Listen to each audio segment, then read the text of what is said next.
Oi meninos e meninas, boa tarde. Hoje a gente vai continuar então com a nossa aula sobre exame físico. A gente vai falar sobre o aparelho circulatório, né? Então a gente vai começar com a parte do exame físico cardíaco. Semana passada a gente viu o restante, né? Que a gente fez uma introdução à parte do tórax anterior, a gente viu os tipos de tórax e como se faz a avaliação das mamas, né? Então agora, nesse momento, a gente vai começar a ver a parte da ausculta cardíaca, né, e do exame cardíaco em si. Essa é uma das partes mais importantes do exame físico, por quê? Porque se você não tiver tempo para fazer todo o exame físico do paciente, há 3 exames que são importantíssimos e que você não pode deixar de fazer de forma alguma, que é o quê? O exame físico cardíaco, o exame físico respiratório e o exame físico abdominal. Então, se você não tiver tempo para fazer tudo, né, que a gente viu até agora e que a gente ainda vai ver, esses 3 são sempre a prioridade, tá bom? Então, vamos lá. Com relação ao exame físico cardíaco, né, a primeira coisa que a gente deve fazer é procurar na área do tórax anterior do paciente encontrar o ponto do ictus cordis. O que significa o ictus cordis, né? O ictus cordis, ele é o ponto mais externo do movimento do coração. Nós sabemos que o coração, ele fica nessa região, mais ou menos com um formato meio que triangular. Por quê? Nós dizemos que a base do coração fica nessa região, que é a parte maior, e o ápice, a ponta do coração, fica nessa parte menor. E é justamente essa parte menor, né, o ápice aqui do coração, que vai ser caracterizado pelo ictus cordis, né? E o que seria esse ictus cordis? É o local onde essa ponta, né, onde esse ápice do coração costuma ter uma aproximação maior da caixa torácica do paciente. Então, a cada batimento, nessa região, o som é bem mais forte, né? Em alguns pacientes que são bem mais magrinhos, a gente consegue até mesmo observar, a gente consegue ver o ponto do ictus cordis pulsando quando o coração do paciente bate, né? E qual é exatamente o local? Aqui é como se a gente fizesse duas linhas, né? Uma linha vertical e uma linha horizontal. Na linha vertical, a gente passa meio que um traço imaginário na linha que a gente chama de linha hemiclavicular. Por que hemiclavicular? A clavícula do paciente está aqui nessa região e mais ou menos no meio, né, dessa clavícula, a gente vai então traçar essa linha. E depois nós vamos traçar uma linha mais ou menos aqui no finalzinho do externo do paciente, tá? E aí, no ponto de encontro dessa linha, a gente vai encontrar, então, o ictus cordis, né? E o ictus cordis, ele vai corresponder ao foco mitral, que é um dos 4 focos cardíacos que a gente vai aprender a fazer a ausculta, tá bom? Seguinte, se você, por acaso, um dia encontrar um paciente, for tentar encontrar essa região, tentar encontrar o batimento cardíaco, tentar palpar, e você não conseguir, não tem problema, tá? Isso não é nada anormal. Apenas em alguns pacientes, principalmente aqueles, como eu falei para vocês, que são pacientes bem mais magros, né, com pouca massa muscular na região, é que é possível realmente você tocar. Mas fazer a ausculta, sim, a ausculta você tem que fazer e você tem que conseguir ouvir, ok? Vamos lá. Esse gifzinho aqui, para vocês verem como que é, olha só, a pulsação, né, nessa região aqui do ictus cordis. Ele é mais ou menos próximo mesmo aqui da região do mamilo, tá? Em alguns pacientes, vocês podem encontrá-lo aqui, nessa região um pouco mais próximo, né, da linha da axila. Em alguns livros, vocês podem até mesmo encontrar que a localização dele vai estar na linha hemiaxilar, que é essa linha que segue a região da axila, ok? Então, olha só, esse foi o movimento, né, que a gente consegue perceber no paciente quando o ictus cordis está visível, tá bom? Vamos lá. Então, feito isso, né, essa primeira parte que a gente faz na parte do exame físico cardíaco, é para encontrar, então, o foco mitral e encontrar o ictus cordis. Se acaso você precisar fazer a frequência cardíaca, é nesse ponto, no ponto do foco mitral, que corresponde ao ictus cordis, né, que você vai, então, fazer a contagem com o seu estetoscópio, utilizando, né, um cronômetro e vai contar durante 1 minutinho para que você tenha, então, a frequência cardíaca. Lembrando que a frequência cardíaca, o normal dela é entre 60 a 100 batimentos por minuto, né? Sendo considerado esse o normal. Então, o normal eu digo que está normocárdio. Abaixo disso, abaixo de 60, meu paciente está bradicárdico. Acima de 100, o meu paciente vai estar taquicárdico, ok? Vamos lá. Então, com a ausculta, né, você vai utilizar o seu esteto para que você possa, então, realizar a ausculta do quê? Das bulhas cardíacas. Lembra lá no início, né, que a gente falou que em apenas algumas áreas que você vai usar o esteto para poder fazer a ausculta. E no coração é uma delas. No coração você vai escutar o quê? As bulhas cardíacas, ok? E a gente vai usar 4 pontos, que a gente chama também de 4 focos cardíacos principais. E aí, seguinte, esses focos, eles captam o ruído das válvulas cardíacas, mas não quer dizer que esses focos estão no local onde a válvula se encontra, né? É o local onde o som é propagado e a gente consegue ouvir de forma mais fácil, ok? Então, o primeiro foco é o foco aórtico, né? Lembrando que, dica para vocês não errarem, a gente sempre começa pelo lado direito, tá? Então, a gente sempre começa pelo lado direito. Foco aórtico fica aqui do lado direito, no segundo espaço intercostal. Como que eu encontro esses espaços intercostais? Primeiro ponto de referência para você é a clavícula. Então, você vai contar a clavícula. A partir dela, a clavícula você não conta, você vai apenas tocar para ter uma referência. Aí você vai descendo os seus dedos, fazendo aquele movimento que eu já mostrei para vocês, né, de palpação, no meio da clavícula, né, como se você traçasse aquela linha M clavicular. Aí você vai descendo com os seus dedos e tenta encontrar a primeira costela. Como que você vai encontrar essa primeira costela? Você vai encontrar uma elevação. Logo após a primeira costela, você vai ter um espaço, que é o que a gente chama de espaço intercostal. Você vai perceber que o teu dedo vai descer. E aí, você vai para a segunda costela e depois você vai ter o segundo espaço. Nesse ponto aí, você marca por quê? Porque o foco aórtico ele vai estar no segundo espaço intercostal, né, à direita, nessa linha M clavicular. Foco pulmonar. Foco pulmonar, ele vai estar na mesma posição, só que do lado contrário, ele vai estar à esquerda, né? Ele vai estar também no segundo espaço intercostal, só que à esquerda. Depois você vai encontrar o foco tricúspide. O tricúspide, ele fica localizado na base do apêndice xifoide, né? Que é o externo. O tricúspide, o segredo para vocês encontrarem ele é localiza a pontinha lá do externo e joga mais ou menos 3 dedos, né, para o lado esquerdo. Aonde o teu último dedo bater é mais ou menos ali, tá? E aí você pode fazer, então, a procura do foco naquele local.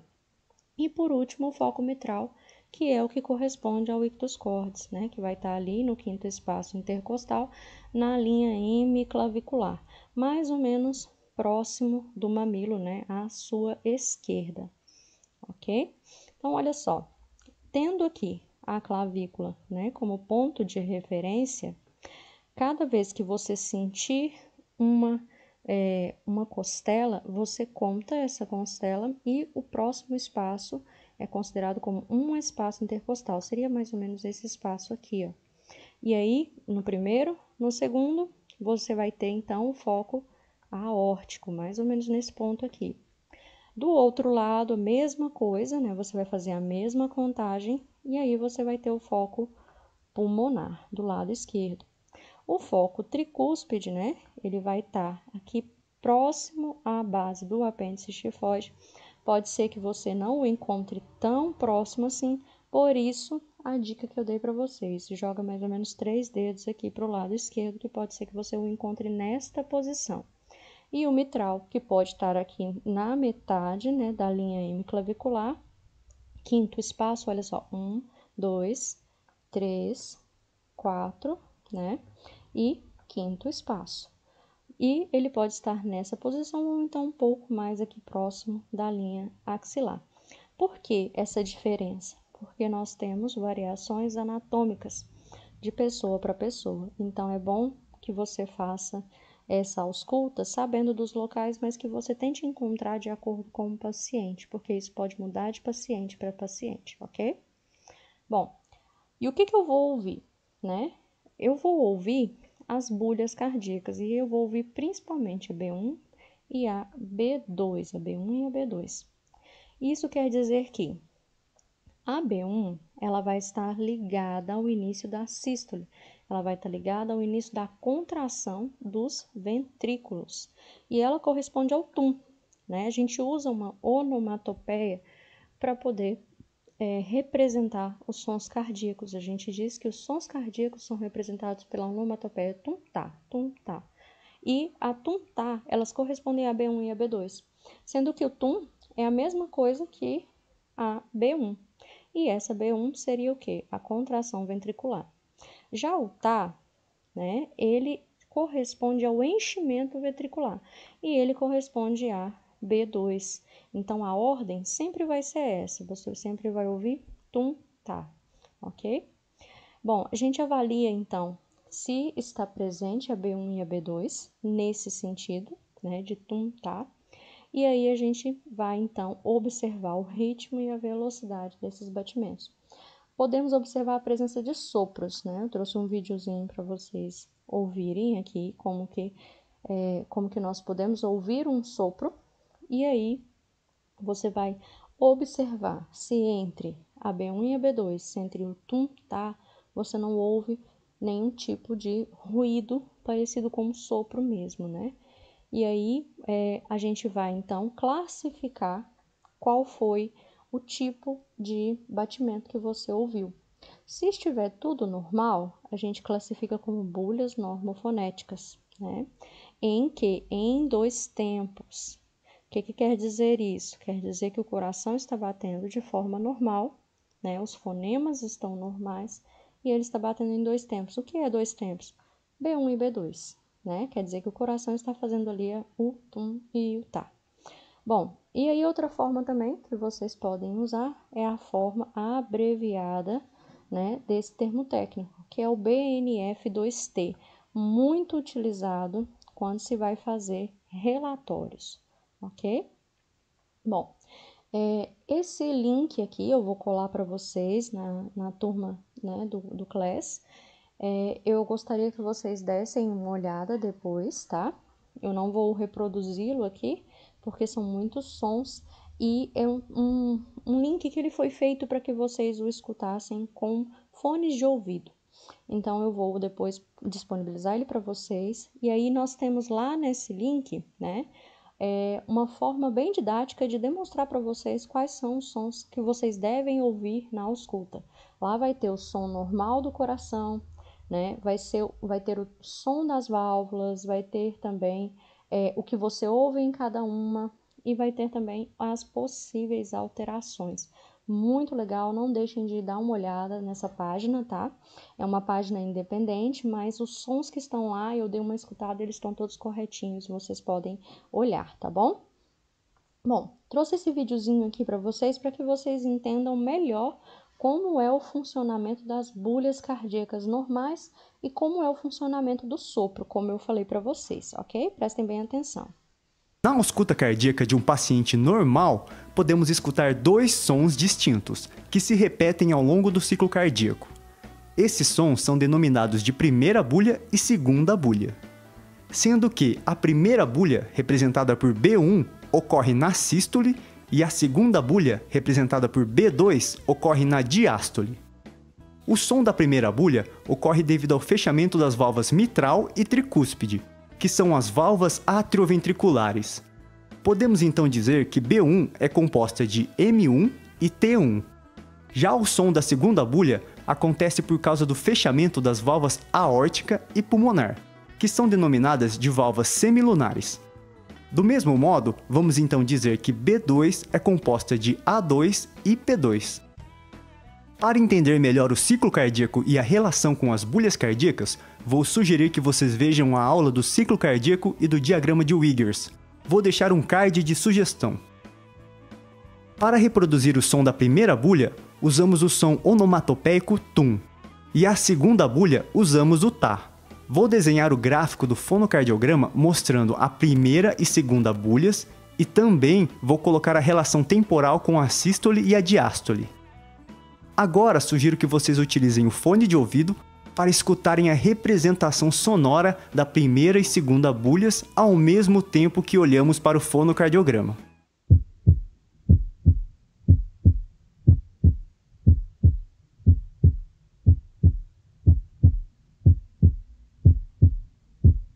A ausculta cardíaca é extremamente prática. Por isso, é muito importante realizar treinamento frequente. Dessa forma, seus ouvidos irão se acostumar com o som normal das bulhas cardíacas e automaticamente serão capazes de distinguir a primeira e a segunda bulhas sem maiores dificuldades, apenas percebendo o timbre e a intensidade do som.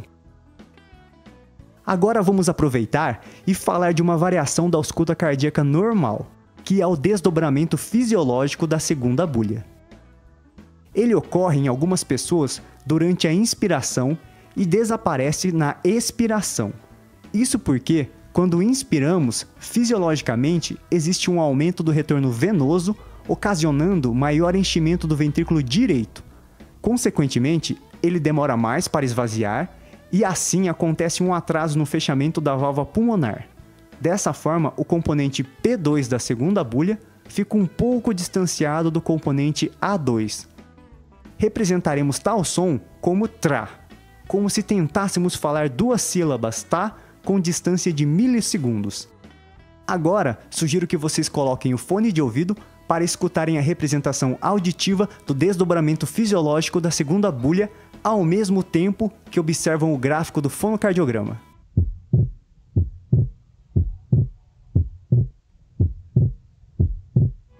Percebam que com a inspiração ocorre o desdobramento da segunda bulha e com a expiração as bulhas ficam normais.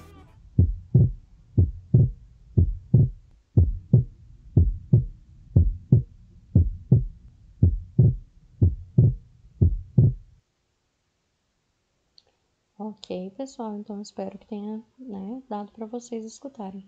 Essa questão que ele fala aqui da segunda bulha pode ser traduzida também como uma questão do sopro, né? O som ele é muito parecido com esse som que foi representado aqui então nesse vídeo, ok?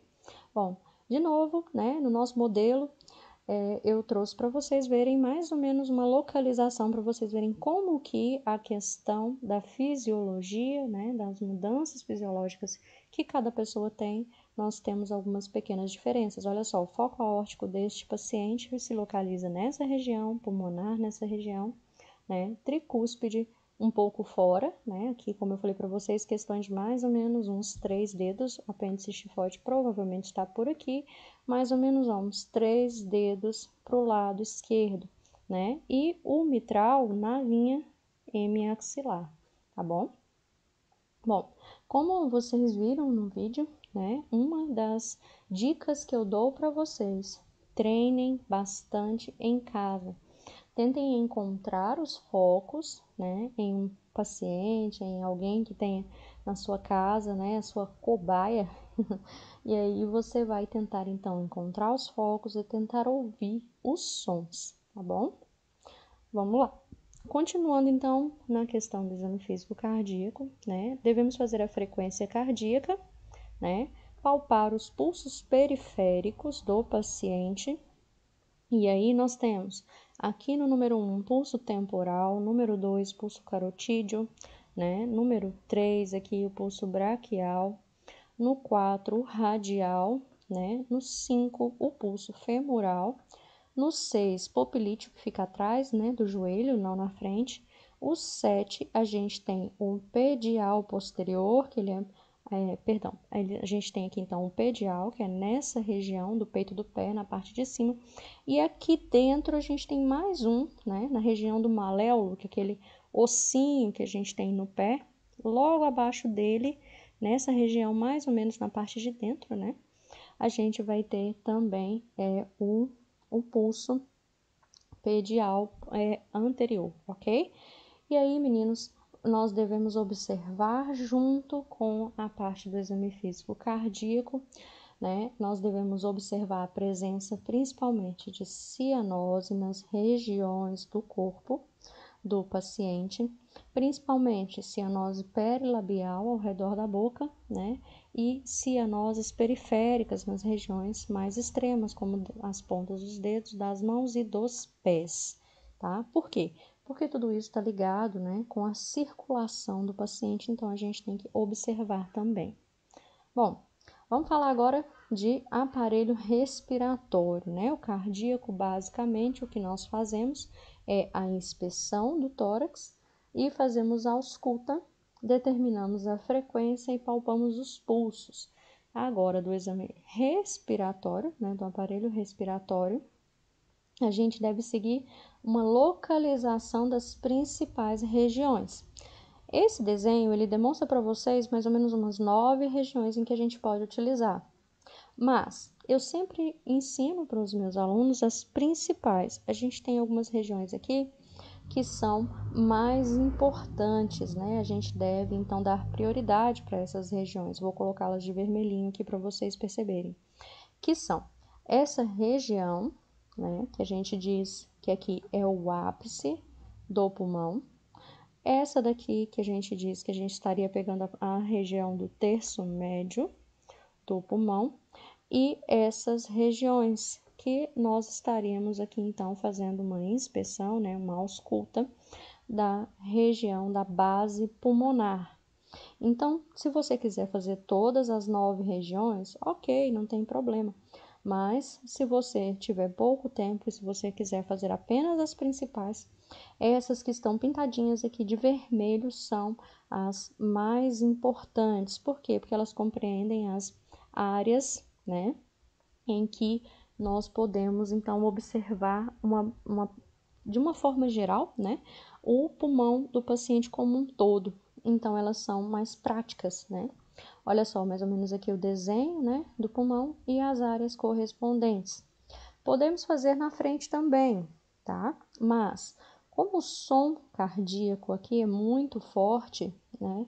Caso você tenha muita dificuldade de fazer a ausculta nessas regiões da parte da frente do tórax do paciente, você pode fazer do tórax posterior, que é as costas do paciente, tá bom? Não tem problema nenhum. Vamos lá. Primeiro, então, antes de fazer essa ausculta, né, a gente deve fazer a inspeção. Inspeção, como nós sabemos, é observar, né, a região. Fazemos, então, a inspeção estática, com o paciente paradinho, você vai observar a região do tórax posterior e também a inspeção dinâmica. Na inspeção dinâmica é quando você vai, então, contar a frequência respiratória, né, do paciente, ok? Normal de 12 a 20, né? Em algumas literaturas, antigamente vinha de 16 a 20, mas o normal hoje em dia é considerado de 12 a 20, ok? Bom, na inspeção, né, observar a condição da pele, coloração, hidratação, presença de cicatrizes, algum tipo de lesão, os pelos, a distribuição, presença de abaulamentos ou retrações. O que significam esses abaulamentos, né? Eu tenho aqui o tórax do paciente. Vamos supor que esse paciente está sendo visto de lado, tá? E aí, quando eu teria, por exemplo, uma região com um abaulamento, né? Eu teria mais ou menos isso nas costas do meu paciente, como se fosse um calombo. Esse calombinho seria um abaulamento. Agora, quando eu falo em retração, é o contrário, é uma área afundada, é como se eu tivesse isso aqui, né, nas costas do meu paciente. Tenho que observar, porque isso pode ser um trauma antigo, né, isso pode ser algum tipo de pancada que esse paciente levou, pode ser até mesmo uma costela quebrada, né, E aí a gente tem que observar a presença dos abaulamentos e a presença das retrações, ok? Né? Igual está descrito aqui. Vamos lá. Também a gente observa a coluna, né, do paciente, principalmente com relação aos desvios, né? Nessa imagem que a gente pode observar uma lordose lombar. Por quê? Porque você consegue perceber que essa região ela está mais afundada, né? O paciente tem aqui então uma força maior nessa região e isso provavelmente provoca dores. Aqui nós temos uma escoliose, né, que é um desvio tanto para a direita como para a esquerda, pode acontecer, né, da coluna do paciente. E aqui nós temos uma cifose, né, que é aquela região da parte superior do tórax aqui, que vai estar abaulada, aumentada, né, justamente por causa, né, das más posições, né, que as pessoas ficam durante o dia. Então, se você está aí ouvindo a aula, né, assistindo em uma posição incorreta, ajeita a coluna, né, para que você não venha sofrer de nenhum tipo desses desvios, ok? Vamos lá.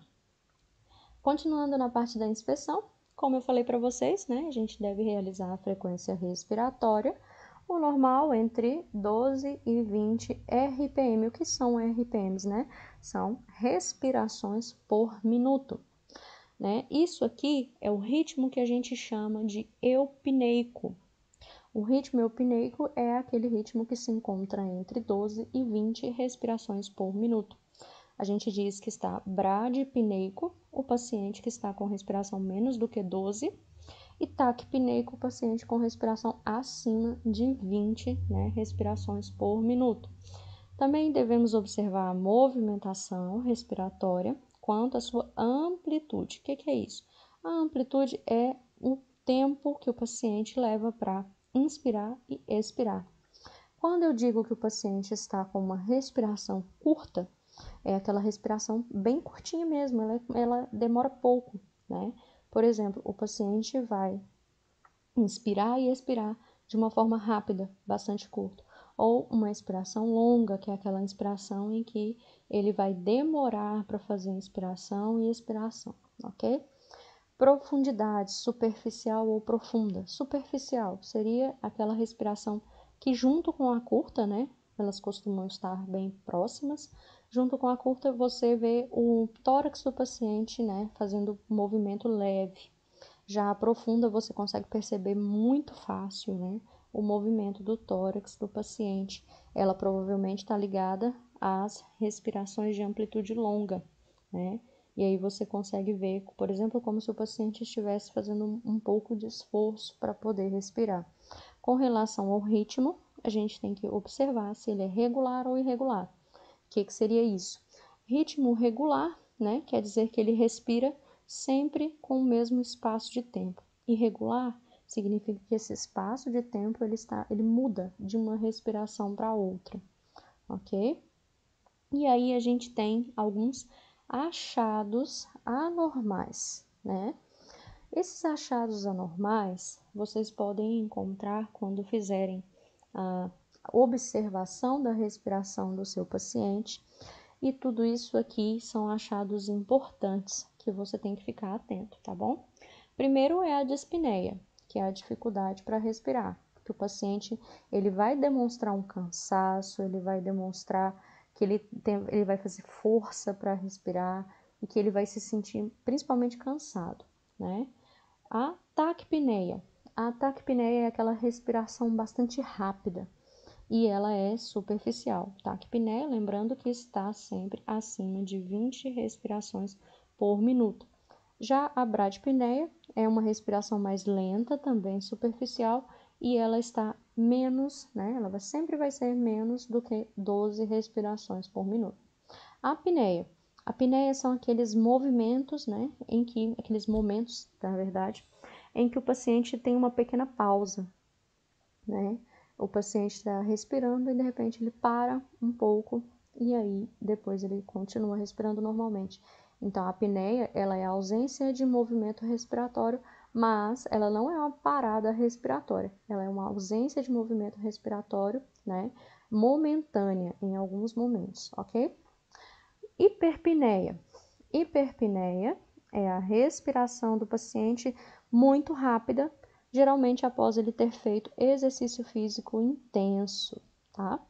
Respiração de Kussmaul, né? Não assustem com os nomes, mas ela quer dizer que o paciente vai ter inspirações rápidas, momentos intercalados com expirações profundas, né? E bastante ruidosas. E no meio disso tudo vai ter alguns períodos de apneia. Calma aí que eu trouxe um videozinho para vocês entenderem como que é visualizarem isso, tá? Respiração de Cheyne-Stokes, né? O nome é bem famosinho, mas às vezes a gente não vê com tanta frequência. Mas ela é muito fácil de se fazer a classificação. Por quê? Ela é uma respiração lenta e superficial que vai ficando rápida e profunda, com períodos de apneia. É aquele paciente que respira, respira, respira, para um pouco, respira devagar e aí depois sobe de novo, respira, respira, respira, ok?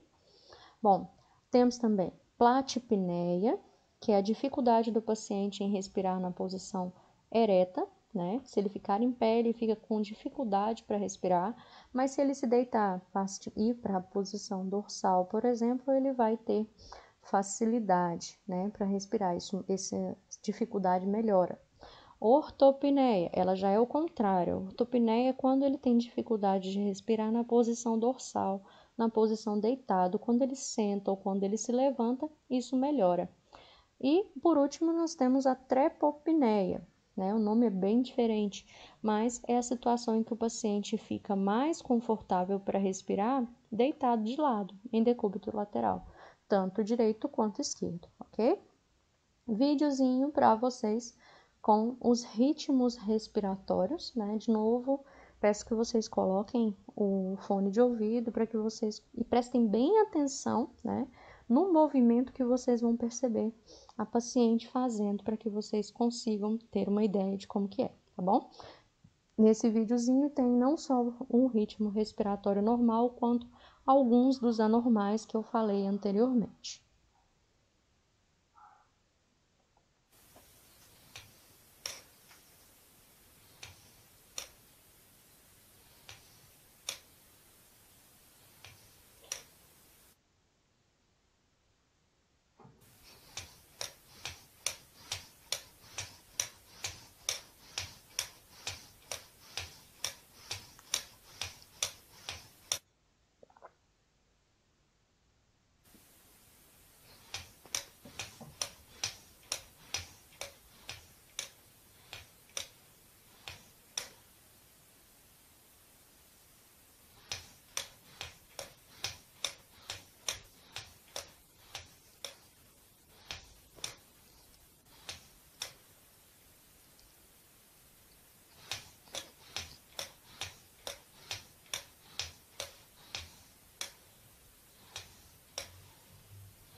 Ok.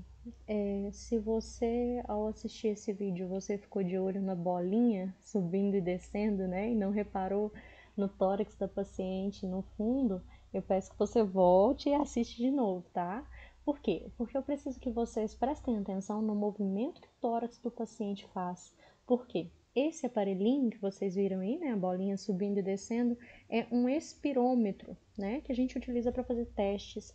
E ele foi usado para fazer esse vídeo para que vocês tivessem uma ideia um pouco maior de como isso acontece.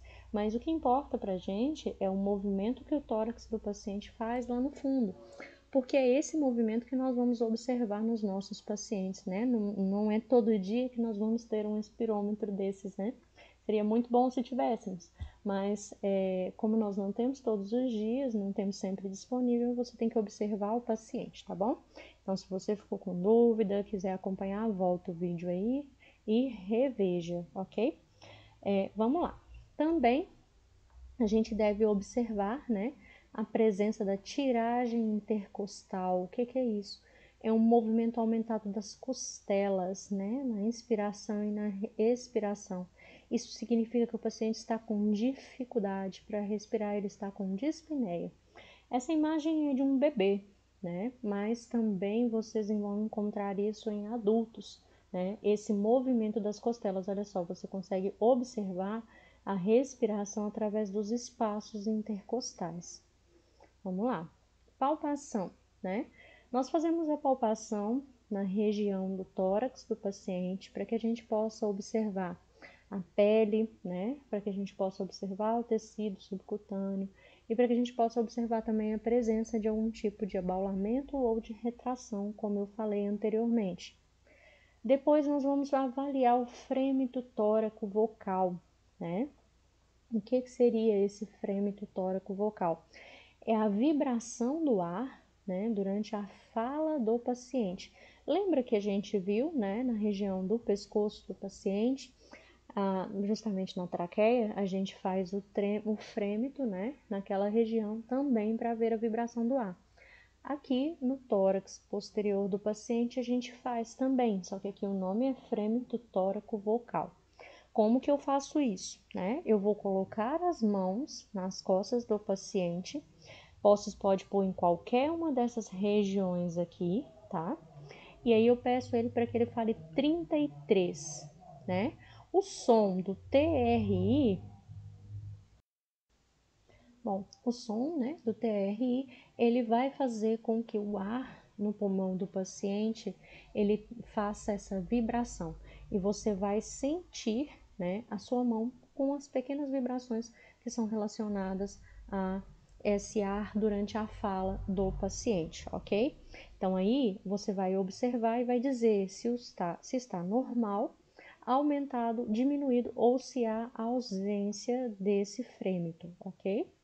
Se houver, por acaso, ausência, né, quer dizer que a área pode estar congestionada, o paciente pode estar ali com algum tipo de oclusão, e aí a gente tem que investigar, tá bom? E depois você vai fazer a expansibilidade torácica, tá? Como que funciona? A gente avalia tanto no ápice quanto na base. Você vem aqui na base e pode ir então também aqui no ápice, né, do pulmão do paciente. Você vai ficar por trás do paciente, vai colocar as suas mãos espalmadas. Mãos espalmadas quer dizer que você vai colocar a sua mão totalmente aberta nas costas do paciente. E aqui no meio você vai deixar os seus polegares próximos, não juntos, mas um pouquinho próximo, né? Para quê? Para que você, quando peça ao paciente para que ele respire, o pulmão vai se encher, se estiver tudo normal, né?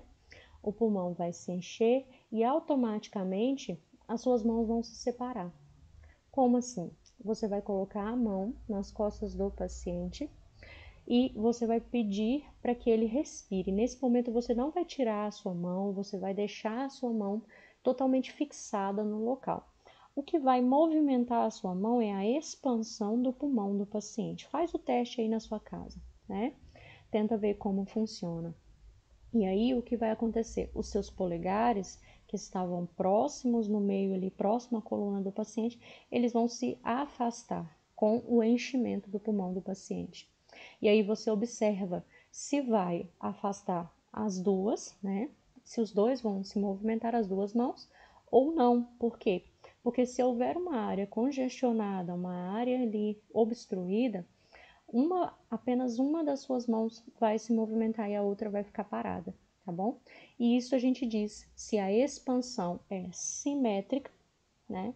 Ou se ela não é, tá bom? Percussão. Percussão, eu costumo indicar, né, que vocês façam apenas se o teste da expansibilidade torácica der não simétrico, né? Se você sentir o movimento apenas em uma das mãos. E aí, naquele local onde você não sentiu o movimento, você faz então a percussão, tá? E aí, como ela deve ser feita? Você vai colocar a mão, né, espalmada, aberta, dessa forma aqui sobre o local, e com os dedos da mão posterior, você vai bater com o dedo indicador e médio sobre os dedos da mão que está espalmada. E isso deve produzir um som. E aí você vai observar, né, como é o som que você ouviu. Se é um som aberto, se é um som fechado, né? E aí você vai dizer, então, se aquele local está cheio de ar, se ele está cheio de líquido ou até mesmo se está sólido. Tudo isso com relação ao som. Se você não conseguiu entender direitinho como é a percussão, não precisa preocupar, porque ela é mais importante no abdômen. E aí, lá na parte do abdômen, eu vou mostrar para vocês direitinho como que se faz, tá bom? Bom, aqui, como eu falei para vocês, né, nós temos uma classificação dos sons. A gente tem um som claro pulmonar, né, quando nós ouvimos um som grave, oco, né, um som de batida mesmo. A gente vai ter um som hipersonoro, né, que vai ser um som muito alto, parecendo um tambor, né, aquele som bem alto, e ele vai indicar que tem aumento de ar nos pulmões, né. Um som timpânico, que é o som de tambor, mas o som mais aumentado, vai indicar que o local está repleto de ar, mas não tanto quanto esse aqui, tá bom? Um som maciço, ele vai produzir um ruído seco, indicando que você está batendo em uma área onde tem uma estrutura óssea. E o som submaciço, né, que ele é levemente seco, ele indica então que a área está com condensação pulmonar, ok? Não se preocupa não. Quando a gente chegar na parte do abdômen, eu vou mostrar direitinho para vocês a diferença desses sons, e aí é meio que parecido, vocês podem então fazer a associação, tá bom? Bom, vou deixar a parte da ausculta do aparelho respiratório para a próxima semana, a gente para por aqui, tá bom? E espero que vocês tenham entendido. Qualquer dúvida vocês me mandem e tentem fazer em casa, tá bom? Tentem ouvir, né, os sons da ausculta cardíaca e tentem fazer os testes, né, de expansibilidade torácica e de frêmito tóraco-vocal em alguém aí da sua família, para que vocês possam então começar a ter um pouco, né, de noção como se faz, para que vocês consigam assimilar melhor, tá bom? É isso, meninos, fiquem com Deus e até semana que vem.